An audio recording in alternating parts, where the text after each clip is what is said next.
আসসালামু আলাইকুম ওরহমতুল্লাহি ওবরাকাতু। আজ আমরা শিখব শতকরার অঙ্ক। ৩০০ টাকার ১৫০% সমান কত? তাহলে আমরা কিভাবে সমাধান করব?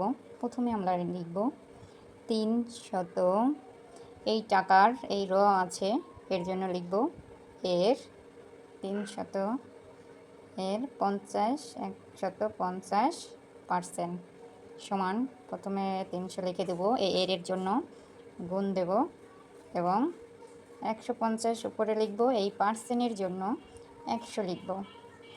এখন আমরা কাটাকাটি করে সমাধান করব। ১০০ একবার যাবে আর ১০০ দিয়ে ৩০০কে ভাগ করলে ৩ বার যায়। তাহলে এখন সমাধান, এই শূন্য এখানে লিখে দেব, ৩ ১৫ ৪৫, ৪৫০ এই অঙ্কের সমাধান। পার্সেন্ট হচ্ছে ৪৫০। সবাই ভালো থাকবেন, সুস্থ থাকবেন। আল্লাহ হাফেজ।